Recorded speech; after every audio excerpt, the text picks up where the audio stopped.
Hello everyone, this is Serious Trivia. Welcome back to part 5 of our tutorial series for Total War 3 Kingdoms featuring Cao Cao.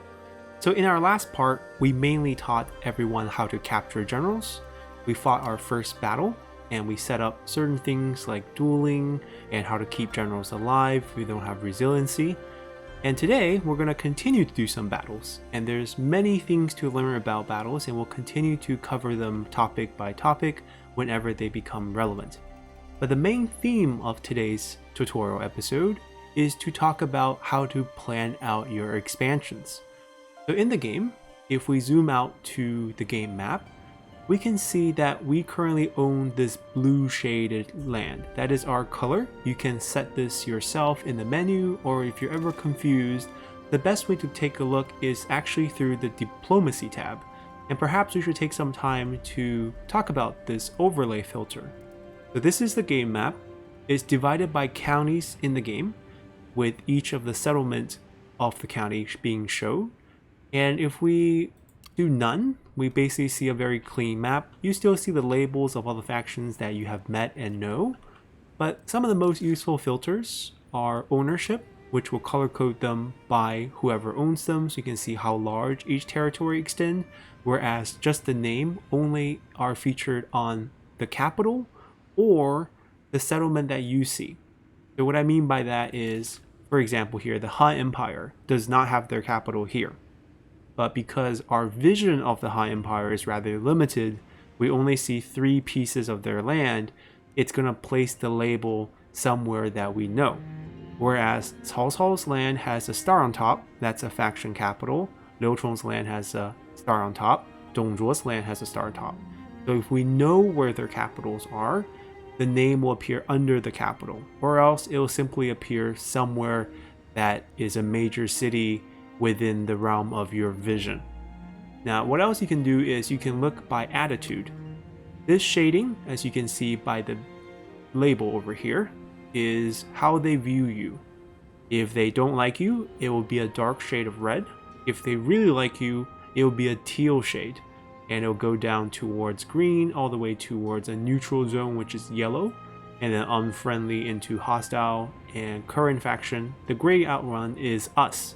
We do not have opinion or attitude towards ourselves. Something else we could do is take a look at diplomacy, which I find often very useful.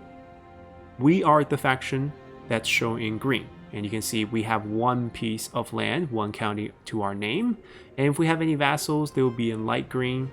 Neutral territories are gray. Enemies, of course, are red.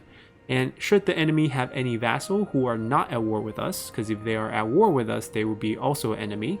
But let's say we have an enemy vassal who's not at war with us, they will be in orange.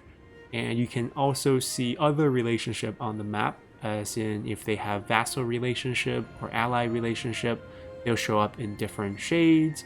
If they are formed together in an empire, it will be yellow. And if you have alliance enemies, they will be in pink. So if you're at war with a whole alliance, there's something called alliance war, where it's no longer a war between 2 factions, but a war between either a faction with the entire alliance or actually between 2 alliances. So in that case, you'll see a pink shade for all the enemies that make up that entire alliance. Right now, we're just at separate wars with separate factions, so they're all just going to be a shade of red. Furthermore, you can use the wealth filter.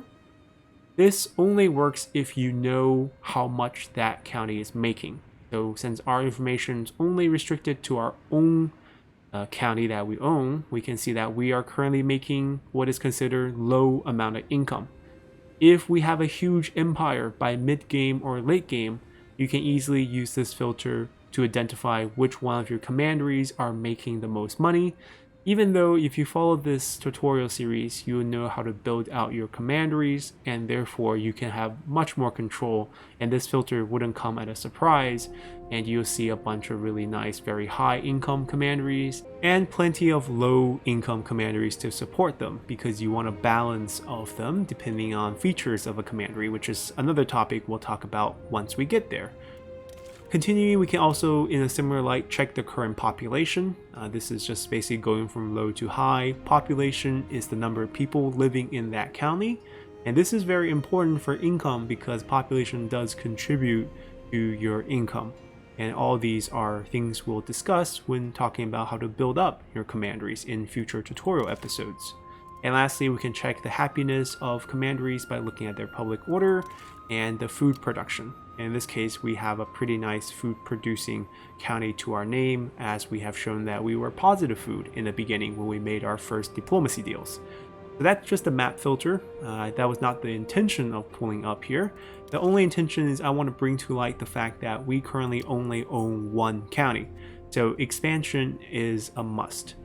Land in the game are very important because land represents wealth. And what I mean by that is the only way you can get a steady income is by taxing your land. If we quickly pull up the Treasury tab, which is something we haven't really looked at, and take a look at our current income. Now, of course, this is turn 1. We have very little land, so our commandery is only contributing 159 income per turn. That is pitiful compared to our current holdings as well as our next turn projected income. And then a large portion of our income is made up of 390 from the trade deal that we signed with Liu Chong. And if you paid attention when we signed it, that deal was for 370, but somehow it has gone up to 390. And that has to do with our trade influence. We talked about this when discussing the resource of grain that we could have gotten if we had traded with Liu Dai instead. In this case, it's above 100. 100 is the default amount. So we're gaining a percentage multiplier base to our 370 agreed amount, and we are getting an extra 20 from it. Now the math behind this is actually a very black box and something that even I haven't figured out. So we're just going to have to take it with a grain of salt that anything above 100 here is going to give us a small multiplier to our base trade value. In this case, it was 370 and had now increased to 390 because nothing else has changed.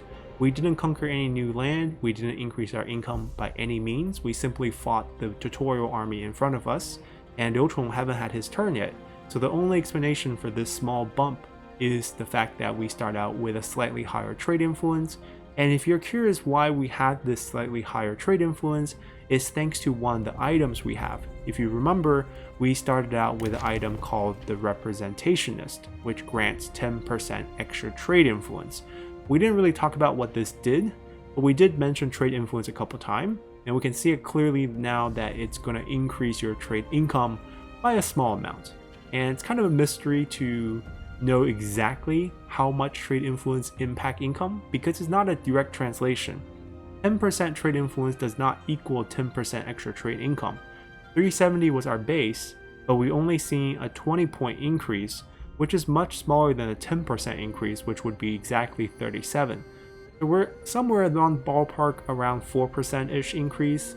So I have no clue what the exact math are. The game doesn't make that very clear, and I haven't done a spreadsheet to calculate the exact ratio yet. So right now, just know that it's a small increase. And lastly, if we jump back to Treasury, is we have a small diplomacy income. That is the per turn amount that we got from the part of the trade deal. Liu Chong agreed to pay us a bit extra because we threw him some food and asked for some money back per turn. So this is a 10-turn deal. This will go away. Trade income is permanent until the trade route breaks or until he refuses to trade anymore by canceling the deal with us. And lastly, the other tab. Now this other tab, 3,000 income here, comes from our family estate. Every character gets 2,000 family estate income, which is an inheritance amount. And in our case, because of our background of being a wealthy family, because our father was rather rich historically, we are given this 50% extra income from family estate as part of our background bonus. So 2,000 with 50% bonus, we're seeing 3,000. Now the trick here with family estate is that it will always be 2,000 base. So of course, there might be other ways for you to get a boost to family estate. The one that comes to mind is if you're playing the 8 Princes DLC, then one of the princes have a faction unique building that can actually increase your family estate income by a percentage. And you could spam that building on a base income of 2,000 to increase your income that way. But aside from that, I believe you can't really touch family estate except for leader's background bonus, because the condition for family estate income is always if faction leader. So you can't put them in your heir and prime minister slots, they would not apply. So in this case, Cao Cao has it pretty nice. He has the 50% boost. The only other family that comes to mind with a higher amount is if you play as the Emperor himself in the Mandate of Heaven DLC, as he is the Emperor after all, and I believe he gets 200% income from family estate, or roughly 4,000 extra income per turn for a total of 6,000 from the others column. So that's all the income we have. As you can see, trade is going to be rather limited because we're capped by the number of trade agreement we can sign and the number of friendly factions willing to sign such a deal with us. Diplomacy is definitely short-lived because it's only ever a 10-turn deal, and others will cap out at 3,000 for as long as Cao Cao survives and lives, and should he die, our heir simply do not have that bonus on her background, nor does our son, so we'll go down to 2,000 when Cao Cao dies of old age or from mismanagement where we get him killed in battle. So those are all income we can't really influence or depend on. The only income that we can really change and grow is the commandery tax income. Right now it is very low and a very small portion of your overall income of 1,987 per turn next turn. This is your net income. But as you expand and gain more land, you can expect to see this number grow and grow until it becomes the dominant income source in your game. Now, some of this will change depending on the faction type you play. For example, if you play as the bandits, there is a slightly different income structure for bandits in that they get banditry income. Now, even in that case, banditry income does fall under commandery income, so it would still be a huge part of the game. You just have to acquire it a bit different. Now, we're getting very sidetracked, but the whole purpose of this discussion is the importance of the need to expand. And the game kind of tells you that by giving you your second mission to take your first settlement. In this case, they want us to take the livestock farm ahead of us. So we're going to simply follow this order blindly. And you should definitely try to do that in the first few attempts you have at the game. Once you get familiar with it, you can start experimenting with not following the early game missions, and it will actually make your game quite interesting. But if you start out that way, you simply won't understand the game mechanic. And right now we're gonna follow through with this.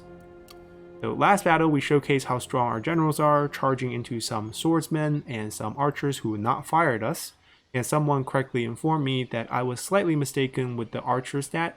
They will not fire on your generals if they're playing on hard, very hard, and legendary. So it's not just very hard and legendary difficulty, as long as the battle difficulty, because there's two separate difficulties. There is the campaign difficulty and the battle difficulty. As long as your battle difficulty is at hard, very hard, or legendary, the enemy archers or range units will not fire at your general if you have other retinues. So for example, if I get rid of my retinue units on both of my generals and just ride into the fight without any units, then the enemy range will of course shoot at you.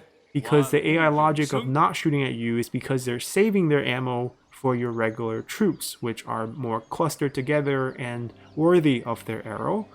But if you don't have any of those troops, they will fire at you. So sometime if you want to exploit this non-firing agreement and chase them down with your generals for free, bring at least one retinue unit, or else those archers will wise up and shoot you and damage you, and your plan would not work. So that's enough talk. We're going to continue with our tactic of using just our generals and showcase a few other factors. So as you can see, this menu here, pre-battle menu, is slightly different from the one we saw last time. Last time was an open field battle, and in that battle, the icon here was the enemy general leading that army, or their commanding general, the leftmost general in their army composition. Here we have a faceless men, and that's because I'm using the standard unit cards that do not show face, and he is just a simple unit. This is a garrison. There is no general guarding this county here. They simply have 4 units as the garrison, And all of them, the 3 here, are polearm units, which are units that have a 2-handed spear or 1-handed spear. All counts as polearm as long as it's a spear-like weapon. In this case, they're holding a very classical ancient Chinese weapon called the ji, which is the combination of a spear and a dagger built in together. The dagger portion of the ji is meant to attack cavalry, so you would use this similar to a halibut. And these are very good against cavalry, and our generals are really glorified, overpowered single unit cavalry. So if you charge directly into a braced polearm unit, you will get dismounted. And once you're dismounted, you lose all that charge damage you had that could wipe out enemy units.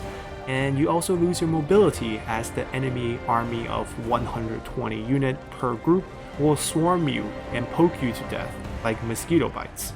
And that's not what we want. So technically this is a very difficult army for us to solo with generals unless you know what you're doing.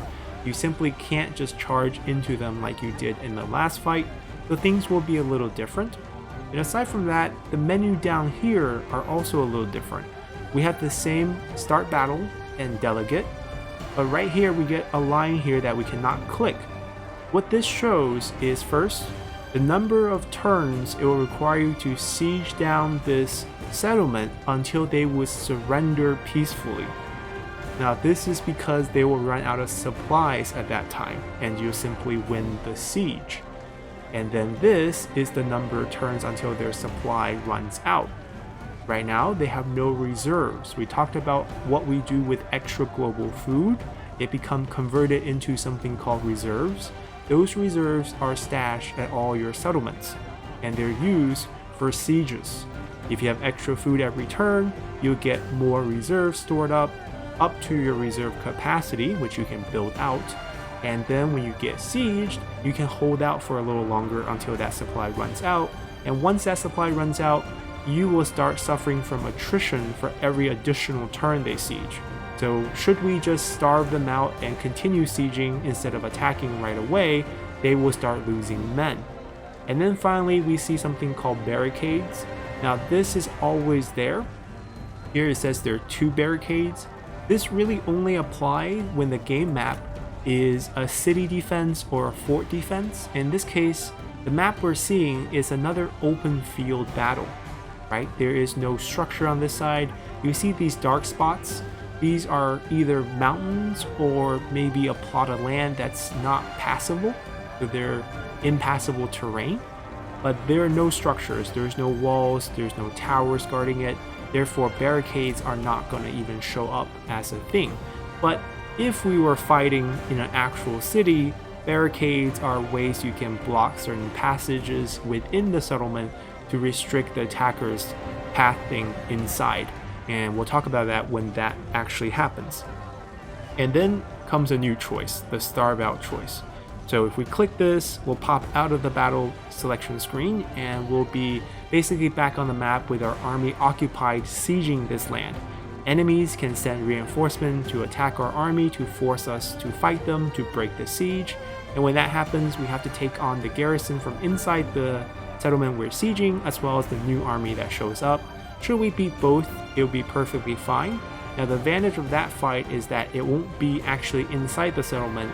It will be you fighting the army coming on the outside with the garrison coming in as reinforcement.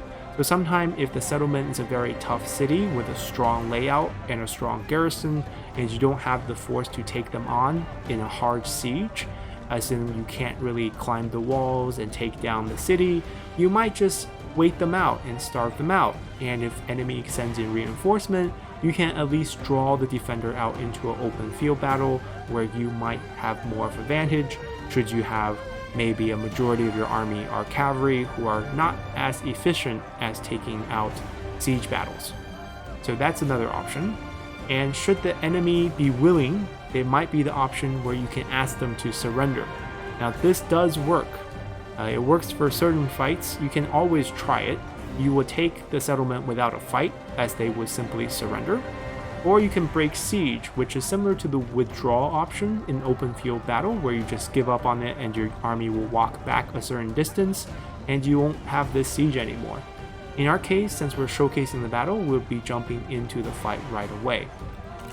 Alrighty, so we loaded up into the map, and you can see those impassable terrains was just a little village representing the fact that this is a livestock farm. So we're fighting outside of, basically ranches and, domestic holdings with the animal. You can zoom in, you can see a little plots of farmland, and I believe you can see cows. Yep, you can see cows here. And this is a livestock farm map. And every single livestock farm map in the game will look like this. So each type of settlement will have their own layout. Cities will have different layout based on the terrain surrounding them. So if it's a city on a river, you'll see a layout with the river and the city will be designed around that. If you're in the desert region, it'll be a slightly different map. But for all the resource producing counties, they will have the same map with minor changes to tree placements and such. But this is a very standard livestock farm map that you'll get used to as you play the game more and more. Now, we're still showcasing how to use our generals fighting against supposed cavalry counters in this case. So we're not going to utilize any of the troops as we'll move our generals up once again. There's no enemy general this time, so dueling is not even an option, as you can see. And they're standing there in the back. Now, this is another AI behavior we'll talk extensively about as we talk more about battle tutorials. But in this case, we are the attacker. So remember how we set the battle timers to 40 minutes? You see a countdown clock here where we can pause, which I don't think we can actually pause. Yes, if we pause, we get out of the battle menu where we can't take a look at it for fairness sake, because we are playing this on legendary difficulty with battle realism. If you play on lower difficulty without battle realism, then you can pause and issue orders on the map. That way it helps out with your micro. But since we're showcasing this on legendary, there is no pause. Everything must be done in real time. And you can't see it even if you want to pause the battle to go do something else in real life. In our case, the timer is counting down, and that's the amount of time we have until we can crush them. They are the defenders here. The timer is always in the defender's favor. And when approaching this, you can see the AI is very smart. They're going to have their spear units protecting their range, and they're always going to be facing towards your cavalry. And should you charge directly into it, they will brace themselves. We can demonstrate this. So let's say I'm going to use 下后盾, and we're going to select the charge. Once you right click, that's a charge command, and you can see them preparing to brace. And we're going to pull out at the last second. See that bracing? They basically take a knee and then have the spear out, and that's used to knock you off your horse.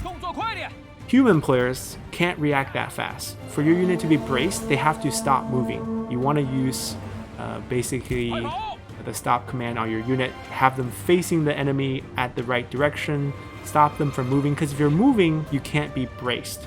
But the AI is very good. So right now we see them moving, right? But as we charge them, they can pretty quickly adjust and try to get you. In that case, we got pretty lucky there. Now, the goal here obviously is to kill all of them. You can see they lined up pretty neatly. Now, how do we get them? One way is to stand near them, let them charge you, and then that way you can charge them when you're not braced. And the AI is also very tricky in that you could see them as not braced, charge in, and before you could charge out, they're braced with some of their line, and then they knock you off your horse, even though clearly they couldn't. But you have the advantage of speed. So against this unit, there's many ways. One is you kite, and you charge with the other one. There you go. See that clean line of kills right there? You don't want to continue, so you want to pull it out. It takes a lot of micro. You want to hit them from behind or from the side, because they can't be braced that way, but they can turn really quick. AI is not human. So you have to trick them. And the best way to trick them is to put your generals on opposite sides, because then it's very hard for them to commit, and once they do commit, you have a clear flank to charge at.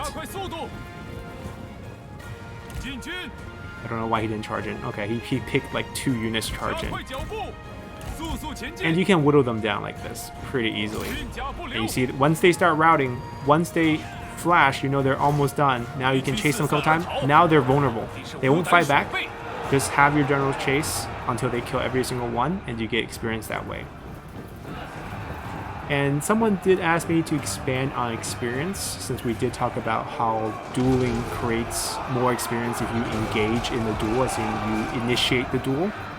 Well, in this case, if you kill units, you do get experience as you kill units. You can't actually see the experience during the fight.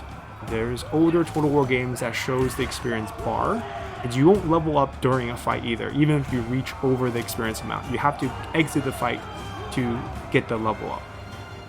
But there is a limit to how much experience you can gain per fight. There's an experience cap. So it's not your general should chase down every single kill. In this case, we're sharing them between our two generals because they're the only two units I want to get the experience anyways. And that took us a little bit of time, but we wiped them out, and we're going to do the rest on fast, even though it's likely to mess up.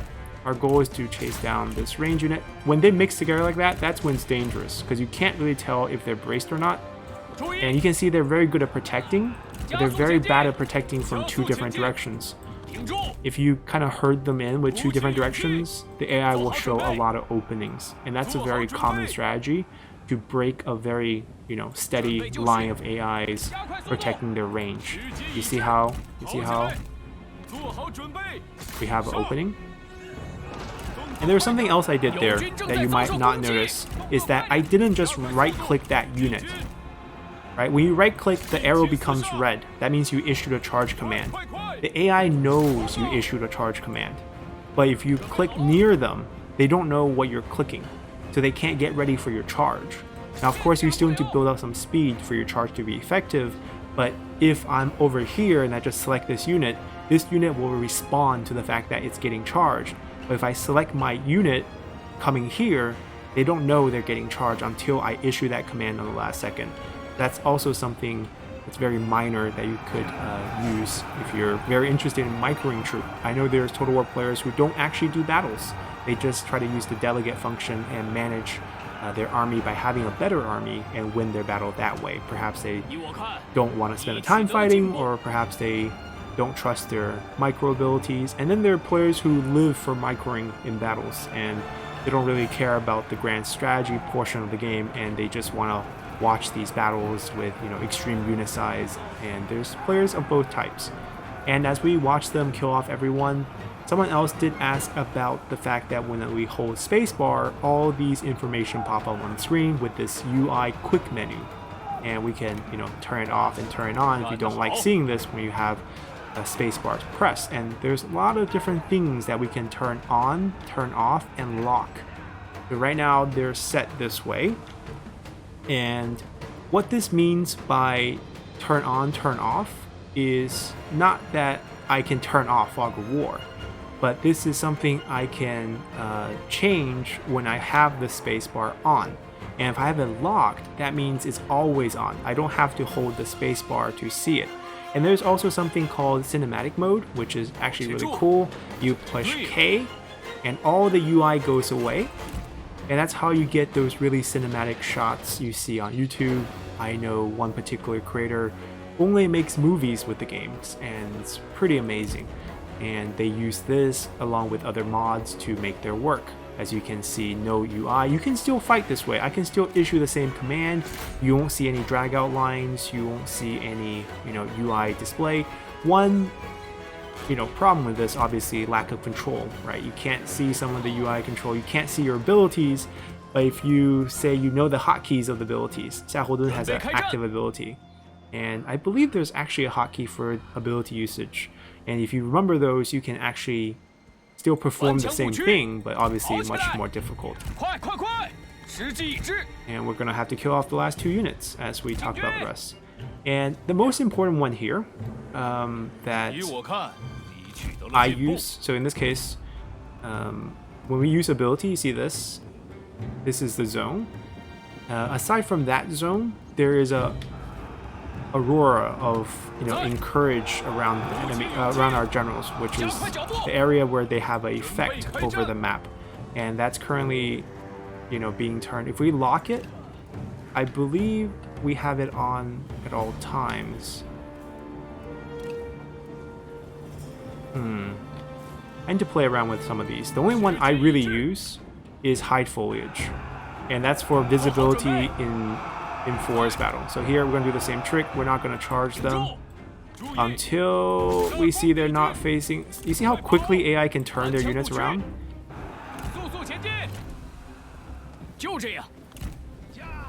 It's very tricky to fight spears.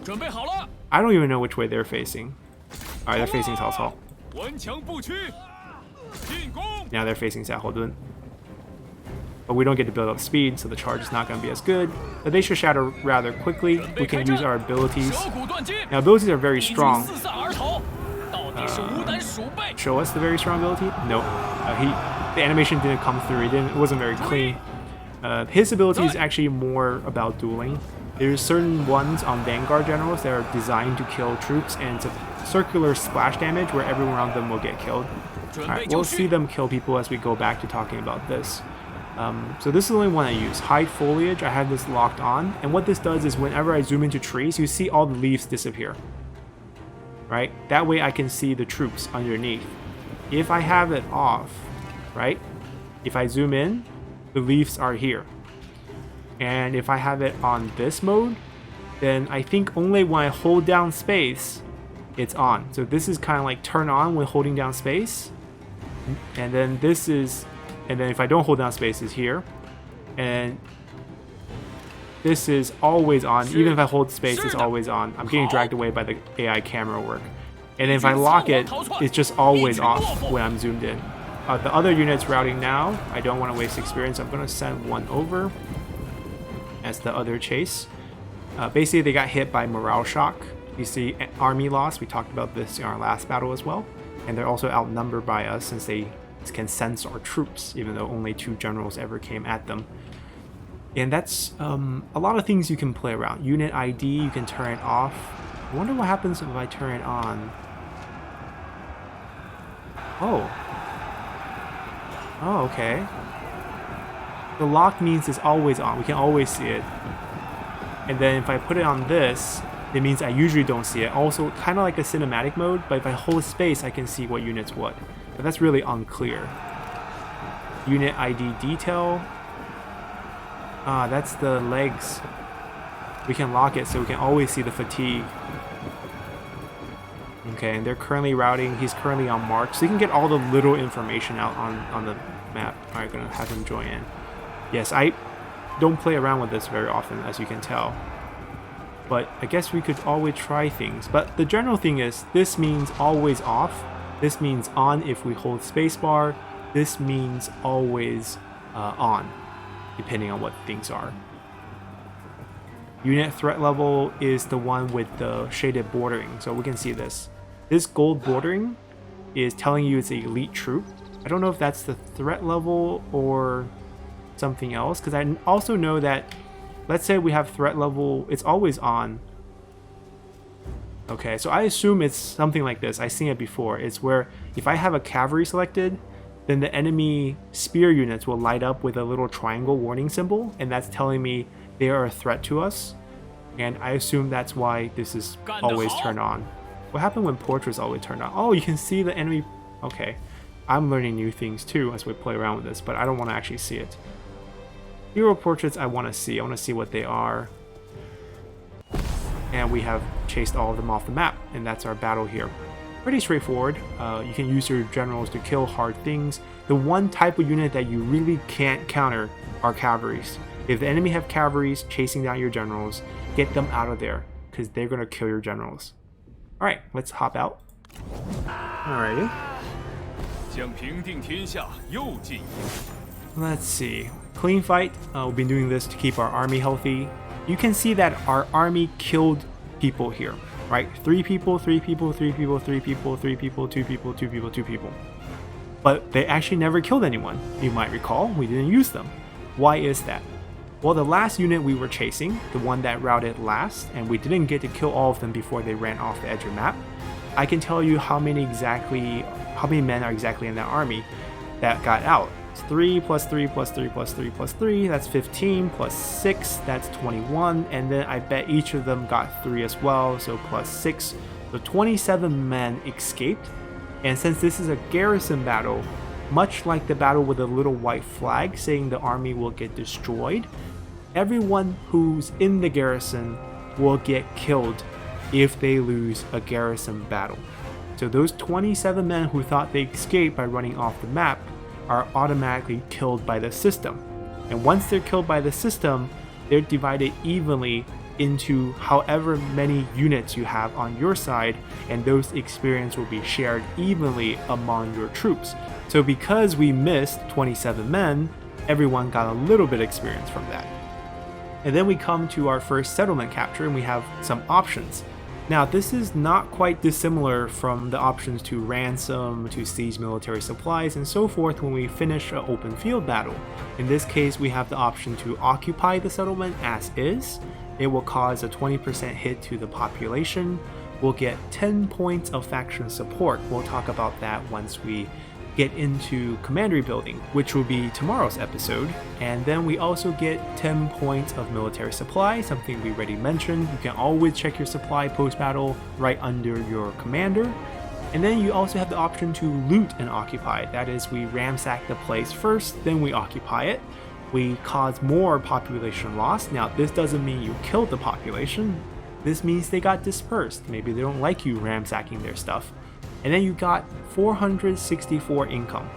This will depend on how wealthy the settlement was before, and that's the amount you get for looting. You lose 10 points of faction support, which is no surprise since you are looting the people there. You gain 30 military supplies because you're getting some supplies and income from the looting. But the most important thing here is that the settlement level will be reduced. This one is key. What this means is whatever level the settlement is at right now, it will drop by 1. And that's a big hit. In my opinion, because the way settlement leveling works in Total War 3 Kingdoms, you should almost never reduce them when you capture them. There are very few instances, and we'll talk about them when they come up, that you would want to loot and occupy and take that 464 income and drop the settlement level by 1. Because to get that settlement level back, it's going to cost you at least 1,000 plus, if not more. So it's not worth it. You know, that's basically the bottom line. It's not a smart decision to loot and occupy. You lose population, which contribute to income. You don't get more income than you lose because you technically leveled the settlement by a level. And it's just the worst situation out of the 3. Now the other one you can choose is sack and withdraw. Like it says, you don't actually take the settlement in this case. You sack it, you chase away 80% of the population or kill it, depending on how you interpret this, and you get 907 income. You do lose faction support, but you might be wondering, if I don't take this, how does faction support comes into play? Well, I'll explain it when we talk about faction support in tomorrow's episode when we talk about Commandery building, because faction support is a Commandery level stat. So sure, we might not own any piece of this county once we withdraw from it, but if we happen to own another piece of the entire Commandery, which in this case we do, because this is the Chen's livestock farm, we have the Chen's capital as our only holding, therefore we will still lose 5 points of faction support with the main capital holding of this commandery. We gain 10 points of military supply, and once again the settlement level will be reduced by 1. So it's almost always, 99% of the time, occupy is the way to go. So let's occupy. And you see here we have finished our mission, and if we close this menu out, we get a new mission. This mission asks us to construct or upgrade a building in Chen, Suiyang. If we look here, Chen, Suiyang is our capital, our first county. It's asking us to build something or upgrade something there. And our reward is your economy grows. This is a very important reward in the early game.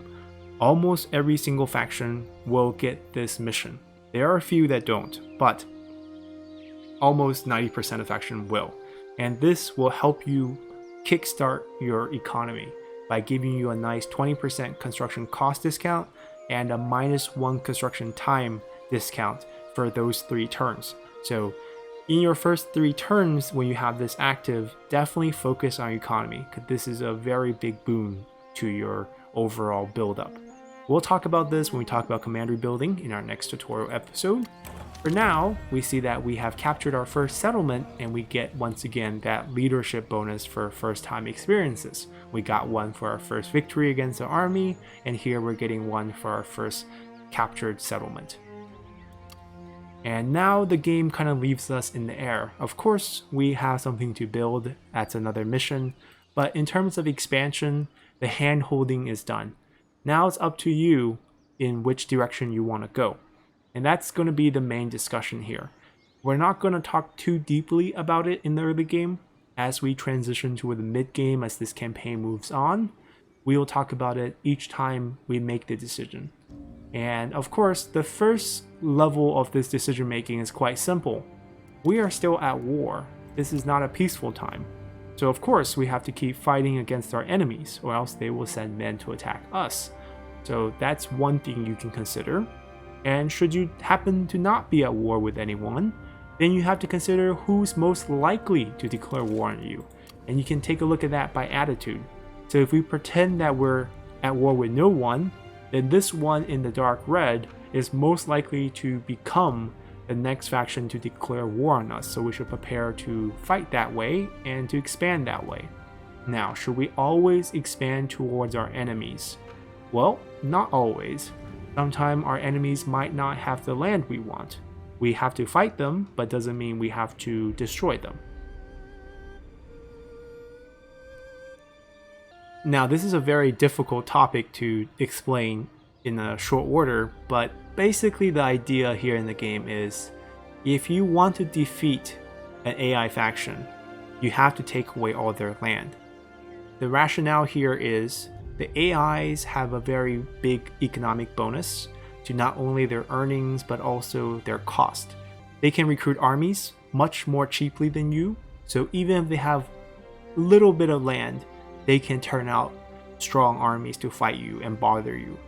So the only way to defeat them is not to choke them out economically, is to actually wipe their faction out by taking all their land holdings. So in a sense, if you want to get rid of a faction, you should expand towards them and take their land. But on the other hand, let's pretend that Liu Chong is our enemy, even though he's currently our trade partner, I know. And we want to wipe him out. But then we take a look at the land he's holding. This is called Inchuan, and there's Inchuan farmland up here. And if we click on it, we can see what is included in this commandery. So the capital with its buildings, and then one of the resource settlements. In this case, we have a county that is a farmland.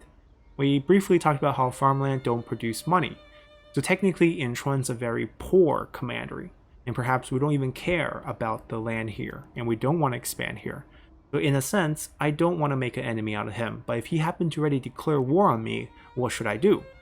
Well, the diplomatic system here actually allow you to defeat your enemies in battle, shift the power of balance, and if you treat their generals that you capture and the armies that you defeat nicely, as in you ransom away their troop by releasing them, or releasing their generals, or hiring them instead of executing them, they will like you more and more as they fight you.